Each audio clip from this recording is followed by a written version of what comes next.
নমস্কার, শুভ সন্ধ্যা। শান্তন টিভির পর্দায় রয়েছে দীপান্বিতা। চোখ রাখবো সংবাদে। ত্রিপুরা সীমান্ত দিয়ে উত্তপ্ত বাংলাদেশ থেকে দেশে ফিরলেন প্রায় 2 শতাধিক কলেজ পড়ুয়ারা। আগরতলা আখাউড়া সীমান্ত এবং সোনামুড়া সীমান্তপুর দিয়ে বিএসএফ জওয়ানদের সহযোগিতায় তারা নিজ দেশে ফিরেছেন। স্বস্তির নিঃশ্বাস দেশে ফিরতে পারা ছাত্রছাত্রীদের মধ্যে।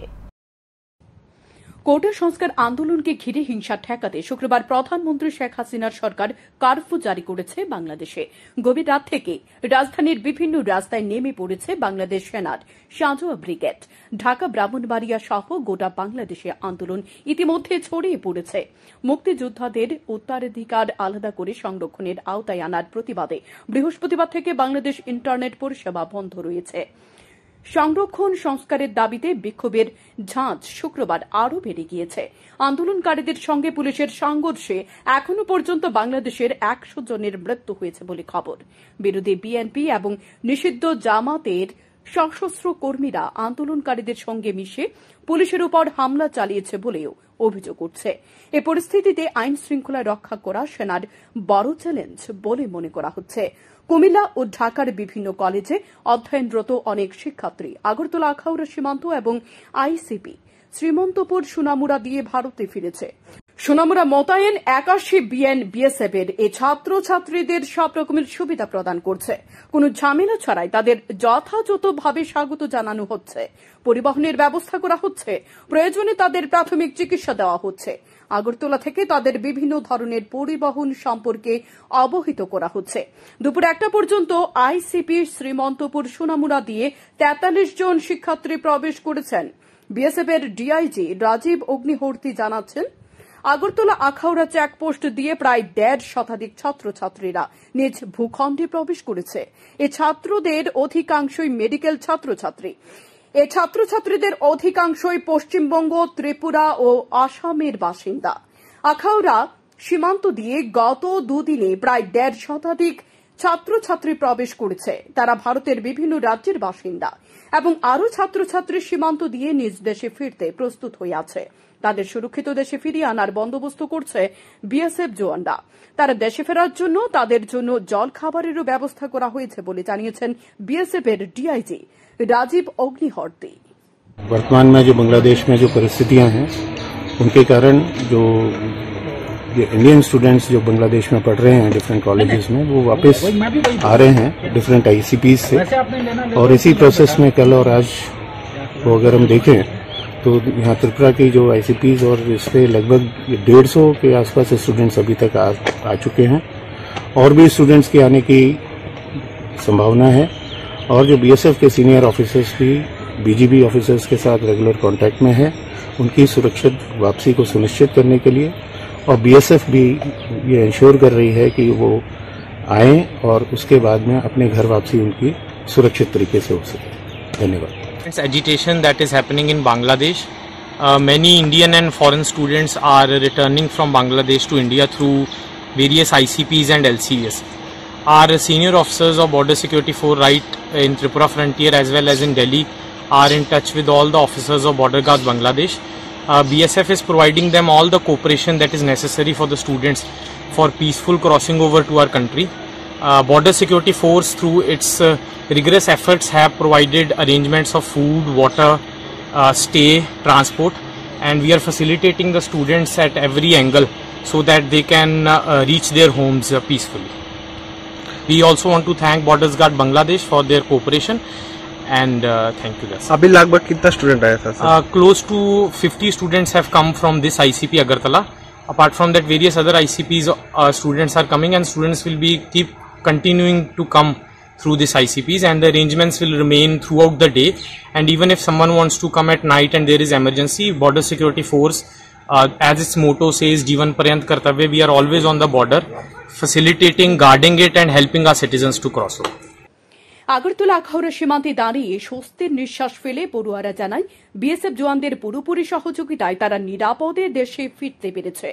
এখন তারা নিজ নিজ বাড়ির উদ্দেশ্যে রওনা হবে। তাই এটা জানিয়েছে ভারতের আরও বহু ছাত্রছাত্রী বর্তমানে বাংলাদেশের কলেজের হোস্টেলে আটকে রয়েছে। বর্তমানে সেখানে ইন্টারনেট পরিষেবাও বন্ধ রয়েছে। তারা বাড়ির লোকজনদের সাথে যোগাযোগ করতে পারছে না।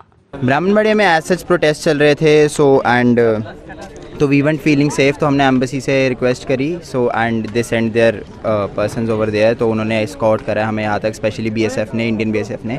सो बीएसएफ को बहुत ज़्यादा थैंक यू हमारी तरफ से, because they provided us with food and everything. And जैसे लाइक कुछ बच्चों का लाइक वीज़ा प्रॉब्लम्स थी, तो उन्होंने वो भी उसमें भी हेल्प करी, तो we would like to thank them. Like Bangladesh के इंटरनेट और फोन का हालत क्या है? इंटरनेट और फ़ोन नहीं लग रहा था बांग्लादेश में, तो वो लाइक हमें लाइक फ़ोन्स लग रहे थे, वो भी सिर्फ लोकल फ़ोन्स लग रहे थे, उससे ज़्यादा नहीं। अच्छा, और कर्फ्यू चल रहा है क्या? हाँ, कर्फ्यू चल रहा है, हमारे वाली साइड पे भी कर्फ्यू चल रहा है। चलेगा वो? मैं जोरुल इस्लाम मेडिकल कॉलेज में पढ़ता हूँ, एमबीबीएस। हाँ भाई, ये किशोरगंज में है, बांग्लादेश। अभी परिस्थिति क्या है? किशोरगंज में उतना हालत ख़राब नहीं है, पर ढाका में बहुत ख़राब है, ढाका ब्राह्मणबाड़िया में। और प्रॉब्लम नहीं है कुछ। क्यों वापस क्यों आ गए? अब सब लोग आ रहे हैं, थोड़ा इमरजेंसी सिचुएशन हो गया, उधर आर्मी भी आ गया है, सेक्शन 144 चालू हो गया है, तो रिस्क ले ही नहीं लेना चाहिए। खड़ा है, मैं कोलकाता वेस्ट बंगाल में। The situation in there, honestly speaking, I was in hostel. I did not go outside, so I can't tell much about. But what I'm hearing about is all the big locations like Bhairav and Dhaka and all. Their attacks have been happening continuously, and the things have been very worse. It has been progressing in a in a catastrophic way, and like we were planning to come yesterday only, but there has been a state of emergency right now. So like it was a very confusing situation for us, but then we got a bit of relief from 12 p.m. to 2 p.m. where the emergency was put down for 2 hours. So we took it was a bit of risky situation, and we came during that time only. এদিকে নিজ দেশে ফিরে সোনামুড়া সীমান্তে দাঁড়িয়ে এক ছাত্রী জানায় সে বাংলাদেশের ময়নামতি মেডিকেল কলেজের ৩য় বর্ষের ছাত্রী, তার বাড়ি আগরতলায়। সেখানে পরিস্থিতি এখনো অত্যন্ত ভয়াবহ। কলেজের হোস্টেল থেকে বলে দেওয়া হয়েছিল আজকের মধ্যে হোস্টেল ছাড়তে। তারা এই বার্তা পেয়ে শেষ পর্যন্ত বিএসএফ এর সহযোগিতায় নিজ দেশে ফিরতে পেরেছে। বর্তমানে তারা নিরাপদ বলে জানান, তবে বর্তমানে পরিস্থিতি বাংলাদেশের অত্যন্ত উদ্বেগজনক। তো আমি আগরতলা থেকে, ত্রিপুরা আগরতলা, আমি ময়নামতি মেডিকেল কলেজে 3rd ইয়ারের স্টুডেন্ট। পরিস্থিতি এখন বাংলাদেশে অনেক বাজে আছে, কারফিউ লাগিয়ে দিয়েছে ওখানে, লাইক কেউই গ্যাদারিং করতে পারবে না, কিছু করতে পারবে না।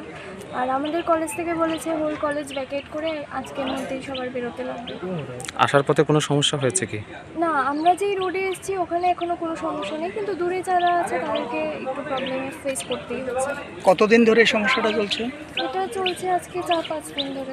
মূলত কি নিয়ে সমস্যাটা তৈরি হয়েছে সেখানে? কোটা বিষয়ে, সিকিউরিটি, এসব নিয়ে সমস্যা চলছে ওদের। ওরা প্রোটেস্ট করছে স্টুডেন্টরা, ওদের এগেনস্টে ওদেরকে মারধর করা হচ্ছে।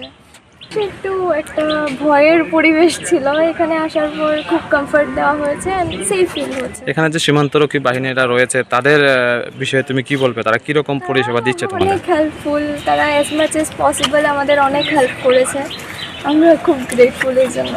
সাহায্য করেছে ওরা, আমাদের লাগেজ আনতে হেল্প করা থেকে কমফর্ট করা থেকে সবকিছুতে খুব হেল্প করেছে। প্রসঙ্গত, আন্দোলনকারীদের প্রশ্ন মুক্তিযোদ্ধাদের উত্তরাধিকার আলাদা করে সংরক্ষণের আওতায় কেন তা চায় না বাংলাদেশের শিক্ষার্থীরা, অবিলম্বে তুলে দেওয়া হোক তা। এর দাবিতে গত কয়েকদিন ধরে উত্তপ্ত হয়ে উঠেছে বাংলাদেশ। দেশজুড়ে আন্দোলনের আঁচ ক্রমশ বাড়ছে।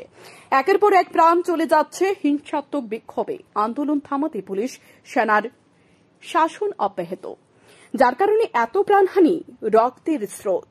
যতদূর জানা গেছে এখন পর্যন্ত মৃত্যু হয়েছে প্রায় 100। বাংলাদেশের এই উত্তপ্তময় পরিস্থিতির জন্য ভারতের সীমান্তে বিএসএফ এর নজরদারি বাড়ানো হয়েছে। শান্তন টিভি। দুর্ঘটনায় বলে 11 মাসের শিশু কন্যার বাবার চিকিৎসাধীন জিবি হাসপাতালে। মৃত শিশু কন্যার নাম বিপাশা সাহা, বয়স মাত্র 11 মাস।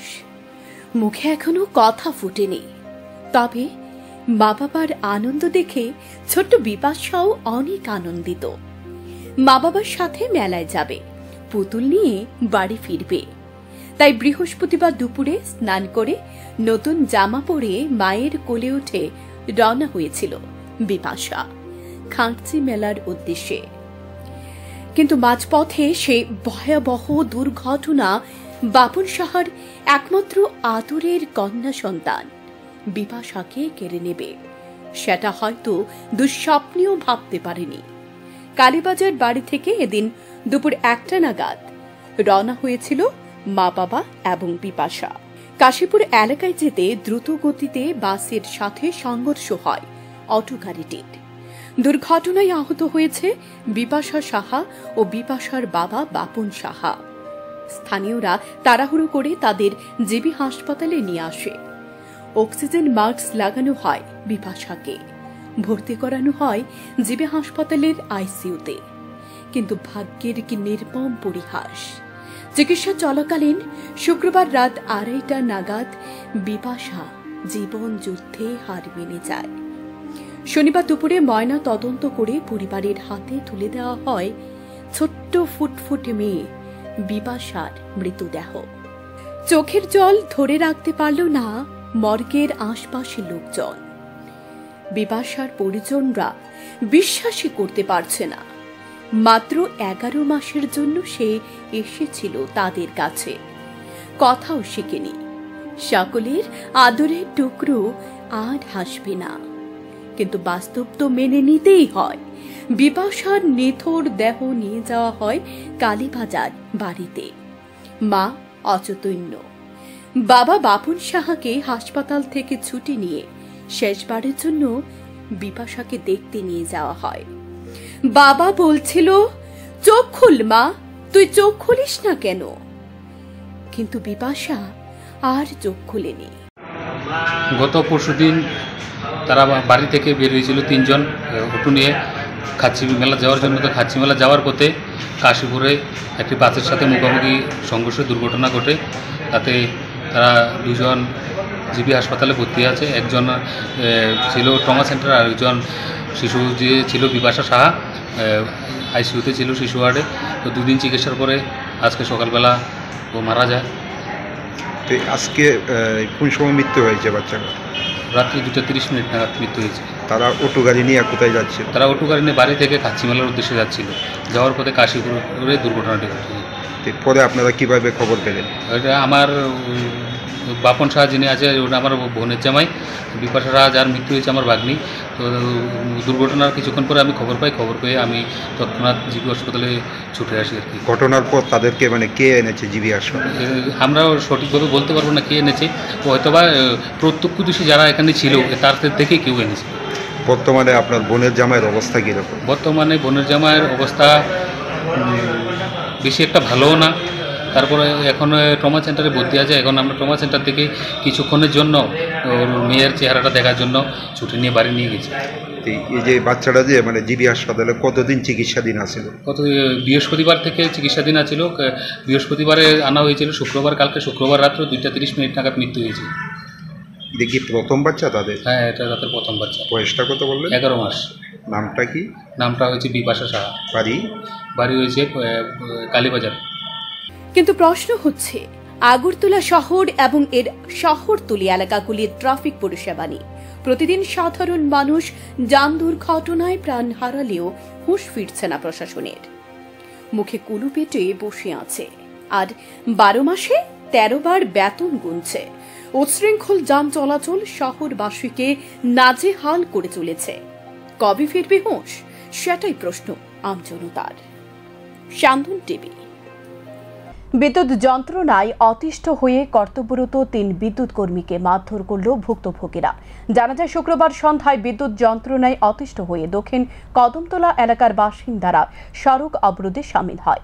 এ খবর পেয়ে বিদ্যুৎ কর্মী পরেন্দ্রনাথ, কাশেম জাকারিয়া এবং গাড়ি চালক প্রীতম নাথ ঘটনাস্থলে ছুটে যায়। তখন উত্তেজিত জনতা তাদের উপর হামলে পড়ে।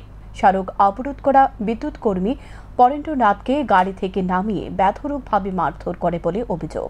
পরেন্দ্রনাথকে বাঁচাতে গেলে বিদ্যুৎ কর্মী কাশেম জাকারিয়ার উপরও হামলে পড়ে উত্তেজিত জনতা। গাড়ি চালক প্রীতম নাথকেও মারধর করা হয়, ভাঙচুর করা হয় বিদ্যুৎ দপ্তরের গাড়ি। পরবর্তী সময় কদমতলা থানার পুলিশ ঘটনাস্থলে গিয়ে বিদ্যুৎ কর্মীদের উদ্ধার করে হাসপাতালে নিয়ে যায়। কদমতলা বিদ্যুৎ সাব স্টেশনের ম্যানেজার দেবায়ন দাস রাতে কদমতলা থানায় অভিযুক্তদের বিরুদ্ধে লিখিত মামলা দায়ের করেন। আহত বিদ্যুৎ কর্মীদের অভিযোগ, কালাগাঙ্গের পার, চুরাইবাড়ি, খাদিমপাড়া, কদমতলা, হাফাইটিলা, দক্ষিণ কদমতলা, রাজনগর, আমতলা এই সকল এলাকাগুলিতে গিয়ে একাধিকবার হামলার শিকার হতে হয়েছে তাদের। গতকালকে আমরা দক্ষিণ কদমতলাতে আমরা খবর পাইছি 5টার সময় তারা লাইন নাই, তারা রাস্তা অবরোধ করছে। কেন অবরোধ করছে সঠিক আমরা জানি না। ইলেকট্রিক্যাল লাস্টে জানতে পারলাম যে ইলেকট্রিক্যাল লাইনের জন্য, কিন্তু লাস্টে আমরা গেলাম পুলিশ প্রশাসনের খবর এলো, পুলিশ প্রশাসনের এখানে আমরা যোগাযোগ করে গেছে। লাস্টে আমরা পঞ্চায়েত মেম্বার সহ আমরা এখানে যোগাযোগ করি, আমরা গেছি। এখানে যাওয়ার পরে দেখা যায় যে আমরা উপরে রাস্তাতে প্রচুর লোক দাঁড়িয়ে রয়েছে। যাওয়ার পরে গাড়ি দাঁড়াইছে, দাঁড়ানোর পরে এখানে দেখা যাইতেছে যে আমরা উপরে মানে মারধর আরম্ভ হয়েছে। লাইন নাই, তোমরা কালকে থেকে লাইন নাই, তোমরা আইলা না, এইভাবে ঘটনা। আমরা লাইন অক্ষণ দিয়া দিব আর অক্ষরের ভিডিও ওইভাবে করিয়া আব্দুল করি একজন লোক তাইনে নেতৃত্বে তাইনে আইয়া কথাবার্তা কইছে। কোয়ার সাথে সাথেই তার নাম কি একজন লোক আসছিল, হে মারছে। আমরা যদিও জিডি এন্ট্রি করছি, মারছে। আরও পাশাপাশি সবাই মানে আমার উপরে আক্রমণ মানে দাফিয়া পড়ছে। লাস্টে আমার স্টাফ ওই কাশিম জাকারিয়া হে আমারে বাঁচাইবার জন্য খুব চেষ্টা করছে, কিন্তু লাস্টে তার উপরে মারধর হয়েছে। লাস্টে গিয়া এই পিছন থাকি আমরা পুলিশ প্রশাসন যারা আসলো এরা কিছু টানাটানি করে আমরা সেভ করছে। লাস্টে গিয়ে আমার গাড়ি ডিপার্টমেন্টের গাড়িটারে ভাঙচুর করছে, তো ড্রাইভারদের গাড়ি থেকে টানিয়ে নামাইয়া তারা ফিটা হয়েছে। প্রত্যাহারের প্রথম দিনে জেলা পরিষদের 2 আসনে এবং পঞ্চায়েত সমিতির 2 আসনে মনোনয়ন প্রত্যাহার করল বিরোধীরা। শনিবার সকালে রিটার্নিং অফিসারের অভিরাম দেববর্মার নিকট জেলা পরিষদের 13 নং আসনে কংগ্রেস প্রার্থী অমরজিৎ দাস এবং জেলা পরিষদের 11 নং আসনের বাম প্রার্থী প্রদীপ কুমার দাস তাদের পরিবার এবং শারীরিক সমস্যার কথা জানিয়ে প্রত্যাহার করেন। অন্যদিকে পঞ্চায়েত সমিতির স্তরে 9 নং আসনের সিপিএম প্রার্থী প্রমীলা তাঁতি এবং 10 নং আসনের সিপিএম প্রার্থী সুখময় দাস একইভাবে রিটার্নিং অফিসার অভিজিৎ দাসের সাথে সাক্ষাৎ করে তাদের মনোনয়নপত্র প্রত্যাহার করে নেন বলে খবর। প্রার্থী যে অসুস্থ আছে, বাইরে যাবো, গুয়াহাটি যাবো চিকিৎসা করা যায়, এই কারণে ভোটর করে দিয়েছি। আমি 13 নম্বর আসনে আইনসি থেকে অমরজিৎ দাস। আমি নমিনেশন সাবমিট করছিলাম। এখন দেখলাম যে আসলে মেইন প্রবলেম হচ্ছে আমার শারীরিক অবস্থাটা। এই নার্ভের প্রবলেমে চলাফেরা করতে অসুবিধা হয়। দেখলাম যে রিটেলে আমার মনে কাজ করতে পারতাম না। পাশাপাশি আমার মা অসুস্থ, তখন কোন হয়েছে যে মার প্রেশারটা বাইরে গেছে, এইসব কারণে আমি বাদ দিয়েছি। 9 নম্বর আসন থেকে আমি প্রার্থী হয়েছিলাম। আপনার নাম? আমার নাম প্রদীপ কুমার দাস। ড্রাগস পাচারকারীর সাথে যুক্ত থাকার অভিযোগে 2 যুবককে আটক করল পূর্ব আগরতলা থানার পুলিশ। ধৃতরা হল রাজা সাহা ও অর্জুন দেবনাথ। পূর্ব আগরতলা থানার ওসি জানান, ধৃত রাজা সাহা ও অর্জুন দেবনাথের বিরুদ্ধে এনডিপিএস ধারায় মামলা রুজু করা হয়েছে। দীর্ঘদিন ধরে পলাতক ছিল তারা। শুক্রবার অভিযান চালিয়ে রাজা সাহা ও অর্জুন দেবনাথকে গ্রেপ্তার করা হয়েছে। তাদের বিরুদ্ধে 2টি মামলা নেওয়া হয়েছে। ধৃতদের কাছ থেকে একটি গাড়ি বাজেয়াপ্ত করা হয়েছে। এই গাড়ির ব্যবহার করে তারা ড্রাগস পাচার করত। তাদেরকে শুক্রবার বিকেলে কলেজটিলা এলাকা থেকে গ্রেপ্তার করা হয়েছে। শনিবার পুলিশ রিমান্ডের আর্জি জানিয়ে ধৃতদের আদালতে সোপর্দ করে পুলিশ। দীর্ঘদিন ধরে পলাতক 2জন নার্কোটিক কেসে ওয়ান্টেড আসামি ছিল। একজনের নাম অর্জুন দেবনাথ, একজনের নাম রাজা সাহা। আমরা গতকালকে একটি অভিযান চালিয়ে 2জন নার্কোটিক কেসে ওয়ান্টেড, ড্রাগ কেসে যে ওয়ান্টেড, এনডিপিএস কেসে ওয়ান্টেড এই আসামিদের, নটোরিয়াস আসামিদের আমরা গ্রেপ্তার করেছি 2জনকে, এবং তাদেরকে আমরা আজকে আদালতে প্রডিউস করছি রিমান্ডের জন্য। তারা 2টা কেসে ওয়ান্টেড ছিল। পূর্ব থানার কেস নাম্বার 54/2024, আর একটা কেস হচ্ছে পূর্ব থানার কেস নাম্বার 32/2024। 2টা কেসে তারা ওয়ান্টেড ছিল, এবং এই কেসগুলিতে এই রাজা সাহা এবং তার সহযোগীকে গ্রেপ্তার করে আমরা আজকে পাঠাচ্ছি আদালতে। সামাজিক দায়বদ্ধতা কাঁধে নিয়ে অসহায় পরিবারের পাশে দাঁড়ালো আমবাসা মহকুমার চান্ডাইপাড়া দ্বাদশ শ্রেণী বিদ্যালয়ের এনএসএস ইউনিট। অসহায় 3টি পরিবারের হাতে ইউনিটের শিক্ষার্থীরা তুলে দিল নিত্য প্রয়োজনীয় সামগ্রী। আমবাসা মহকুমা 3টি গরিব পরিবারের পাশে দাঁড়িয়েছেন চান্ডাইপাড়া দ্বাদশ শ্রেণী বিদ্যালয়ের এনএসএস ইউনিট। শনিবার চান্ডাইপাড়া দ্বাদশের এনএসএস বিভাগের শিক্ষক স্বপন নম ছাত্রছাত্রীদের সঙ্গে নিয়ে দাঁড়ালেন 3টি অসহায় পরিবারের পাশে। পৌর পরিষদের 15 নম্বর ওয়ার্ডের প্রত্যন্ত এলাকায় বসবাসরত পরিবারগুলিকে চাল, সাবান সহ নতুন পোশাক তুলে দেওয়া হয় স্কুলের সেবা প্রকল্পের মাধ্যমে। 3টি পরিবারের মধ্যে অত্যন্ত অসহায় একটি পরিবার। এ পরিবারে 3 ভাই বোন দিব্যাঙ্গ, যারা সরকারিভাবে প্রতি মাসে দিব্যাঙ্গ ভাতা পাচ্ছেন। 10 জনের পরিবারে 3 জনই দিব্যাঙ্গ। ভাবা যায়, ধলাই জেলা কার্যালয় থেকে 500 মিটার দূরত্বে টিলা জঙ্গলি ঘেরা ছোট্ট এবং অখ্যাত গ্রামে বসবাসকারী পরিবারটি নানা সমস্যা দিয়ে জীবনযাপন করে চলেছে। নেই বাড়িতে যাবার কোনো পথ চলাচলের ব্যবস্থা, নেই পানীয় জলের সুব্যবস্থা, বিদ্যুৎ পরিষেবাও স্তব্ধ হয়ে পড়েছে এখানে।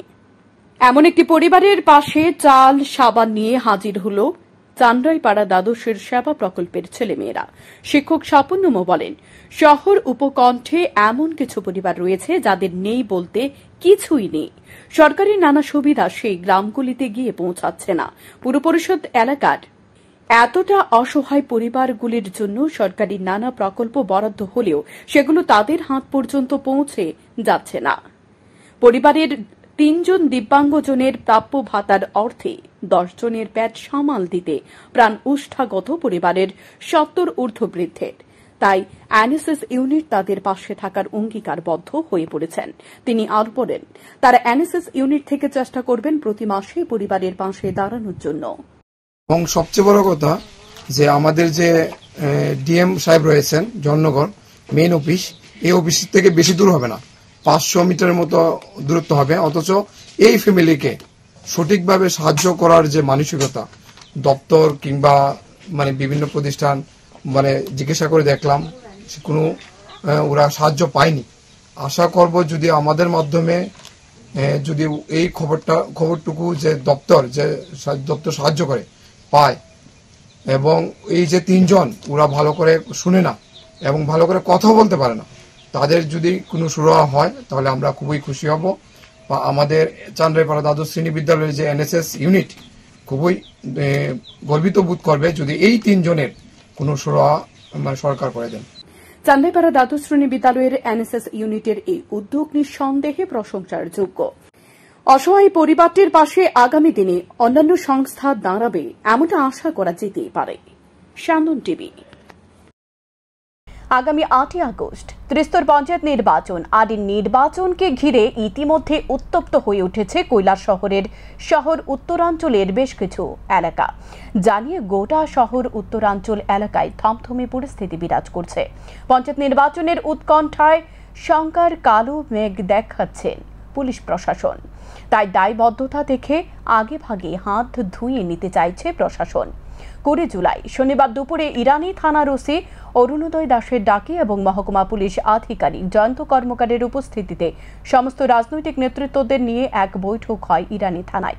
মূলত নিজ নিজ এলাকায় শান্তি ও সম্প্রীতি বজায় রাখতে মডেল কোড অব কন্ডাক্ট এবং নির্বাচনী আচরণ বিধি মেনে চলার জন্য সকলের কাছে আবেদন জানানো হয়। উপস্থিত সকল দলীয় নেতৃত্ব প্রশাসনিক আধিকারিকদের আশ্বাস দেন তাদের সর্বশক্তি দিয়ে এলাকায় শান্তি ও সম্প্রীতি বজায় রাখা হবে। এছাড়াও দলীয় নির্বাচনী প্রচারের জন্য যে সময়সূচি থাকবে তা অনুযায়ী সকল রাজনৈতিক দলকে তার প্রচার করতে হবে, যার চূড়ান্ত তালিকা প্রতিলিপি এই বৈঠকের মধ্য দিয়ে সমস্ত রাজনৈতিক দলকে দিয়ে দেওয়া হয়েছে। তাছাড়া মহকুমা পুলিশ আধিকারিক জয়ন্ত কর্মকার জানান, পূর্ববর্তী নির্বাচনগুলোর মতো শান্তি ও সম্প্রীতি বজায় রেখে চলার জন্য আরক্ষা দপ্তরের তরফ থেকে পঞ্চায়েত নির্বাচনকে কেন্দ্র করে সব ধরনের সহযোগিতার আশ্বাস দেন। কোনো ধরনের হিংসাত্মক ঘটনা সংঘটিত হলে তার প্রভাব গোটা পঞ্চায়েতের উপর পড়বে, আর যার ফলে কৈলাসহর সম্পর্কে গোটা রাজ্য এবং দেশের কাছে একটা ভুল বার্তা যাবে। এখন পর্যন্ত মনোনয়নপত্র দাখিলকে নিয়ে কোনো ধরনের অপ্রীতিকর ঘটনা ঘটেনি। তার নির্বাচনের দিনগুলোও যেন এইরকম শান্তি বজায় থাকে সে বিষয়ে আহ্বান রাখেন মহকুমা পুলিশ আধিকারিক জয়ন্ত কর্মকার। ইরানি থানার ওসি সাহেবের ডাকে ইরানি আমাদের পঞ্চায়েত এরিয়া থেকে সমস্ত রাজনৈতিক দলের নেতৃত্বরা আমাদের এখানে আমাদের ডাকে এসেছেন। আমরা একটা শান্তি বৈঠকের আয়োজন করেছি। এখানে সমস্ত পলিটিক্যাল পার্টির নেতৃত্বদেরকে আমরা মডেল কোড অফ কন্ডাক্ট এবং নির্বাচনী যে গাইডলাইন এবং আচরণবিধি তাদের এগুলি সম্বন্ধে পুনরায় আমরা আলোচনা করেছি এবং যে সময়সীমা যেটা হবে কোন পার্টির কোন টাইমটা থাকবে সেটাও মোটামুটি নির্ধারণ হয়ে গেছে। আগামী দিনে আমরা তাদের কাছে চার্ট করে পাঠিয়ে দেবো। আর সমস্ত পলিটিক্যাল পার্টির নেতৃত্বের কাছে আমরা একটা আবেদন রেখেছি যাতে পূর্ববর্তী ইলেকশনের ন্যায় এইবারের ইলেকশনের জন্য সবাই শান্তি শৃঙ্খলা বজায় রাখে এবং সবার কাছে আমরা সাহায্য আমরা চেয়েছি। সবাই কথা দিয়েছেন যে তারা তাদের সর্বশক্তি প্রয়োগ করে এলাকার শান্তি শৃঙ্খলা বজায় রাখবে। পাশাপাশি আমরাও আমাদের যে পরিমাণ ফোর্স আমাদের কাছে আছে, আমাদের কাছে ফোর্স আছে অভাব নেই, সেই ফোর্স আমরা জায়গায় জায়গায় দেবো। কোনো সমস্যা যদি হয় সেখানে আমরা আগেই পুলিশ পার্টি মোতায়েন করব এবং আমরা সর্বশক্তি নিয়োগ করে চেষ্টা করব যাতে এলাকাতে কোনো ধরনের কোনো অশান্তি বা পঞ্চায়েত ইলেকশন নিয়ে কোনো ধরনের কোনো গণ্ডগোল না হয় এবং ইলেকশন যাতে সম্পূর্ণ শান্তিপূর্ণভাবে সমাপ্ত হয়। যান দুর্ঘটনায় মৃত ব্যক্তির পরিবারের পাশে দাঁড়ালেন বিধায়িকা। শুক্রবার আনুমানিক দুপুরে বিশালগড় থানার অন্তর্গত গোকুলনগর ভূঁইয়ার মাথা এলাকার রাস্তা পারাপারের সময় গোকুলনগরের বাসিন্দা TR01N1783 টাটা ইজ গাড়ি ঠাকুরচাঁদ সরকারের সজোরে ধাক্কা দেয়। সঙ্গে সঙ্গে রাস্তায় ছিটকে পড়ে বছর 65 ঠাকুরচাঁদ সরকার। স্থানীয়রা ঘটনাস্থল থেকে রক্তাক্ত অবস্থায় তাকে উদ্ধার করে খবর দেয় বিশালগড় দমকল কর্মীদের।